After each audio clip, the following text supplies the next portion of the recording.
Cewek-cewek kalau ngumpul biasanya ada aja yang diomongin seperti fashion, baju, tas, parfum, atau obrolan tentang pacar. Sementara cowok juga sama aja. Kalau nongkrong bareng ada juga yang banyak diomongin kayak motor, bola, game, dan lain sebagainya. Termasuk orang dewasa, kalau bapak-bapak atau ibu-ibu ngumpul, ada aja yang dijadikan bahan cerita. Jadi pada dasarnya orang suka cerita. Tapi apa sih sebenarnya yang disebut dengan cerita? Yuk kita bahas di sini.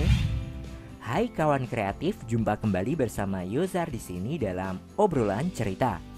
Sejak kamu lahir mungkin sudah mendengarkan cerita dari orang tuamu, seperti dongeng Nina Bobo, cerita si kancil dan binatang-binatang lainnya, kisah para nabi, dan lain sebagainya.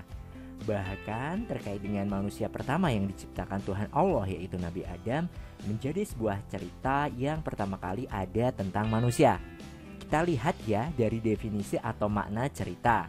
Menurut Kamus Besar Bahasa Indonesia yang terbaru yaitu edisi 6, cerita memiliki 4 makna. 1. Tuturan yang membentangkan bagaimana terjadinya suatu hal seperti peristiwa, kejadian, dan sebagainya. 2. Karangan yang menuturkan perbuatan, pengalaman, atau penderitaan orang, kejadian alam, dan sebagainya. 3.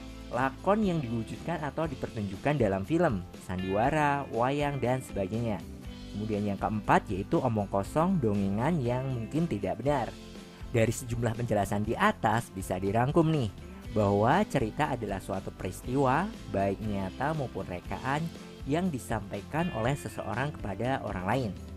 Kamu bisa menikmati cerita secara lisan maupun tertulis, baik itu dari ucapan seseorang, media buku, film, video game, media sosial, aplikasi chat, dan lain sebagainya. Kamu bisa saja mendapatkan cerita secara gratis. Ada juga yang harus bayar. Suatu cerita bisa dialami sendiri atau berasal dari orang lain. Cerita bisa untuk menghibur, menghidupkan suasana, memotivasi. Namun sebaliknya ada juga cerita yang membuat pendengar atau pembacanya sedih. Ada juga cerita yang bisa menggerakkan orang untuk berbuat tidak baik, apalagi jika di dalam cerita tersebut mengandung kebohongan dan membangkitkan emosi, khususnya kemarahan. Karena setiap orang memiliki perbedaan dalam menangkap dan memahami suatu kondisi, dan mungkin juga ada tendensi atau tujuan tertentu, suatu cerita bisa berkurang atau bertambah dari cerita aslinya atau kejadian yang pertama. Cerita yang seringkali membuat orang banyak tertarik adalah cerita tentang hal-hal di luar nalar, fantastis. Misalnya orang bisa terbang, orang mati hidup kembali, orang dengan kekayaan melimpah, dan hal-hal sensasional lainnya. Hal yang biasa pun sebenarnya bisa diceritakan, seperti kejadian yang kamu alami di sekolah atau kantor.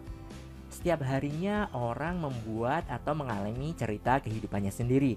Ada yang merasa datar saja dengan hidupnya, ada juga yang sedih, ada juga yang senang, serta ada yang kaget. Nah, kamu punya sesuatu yang bisa diceritakan kepada orang lain?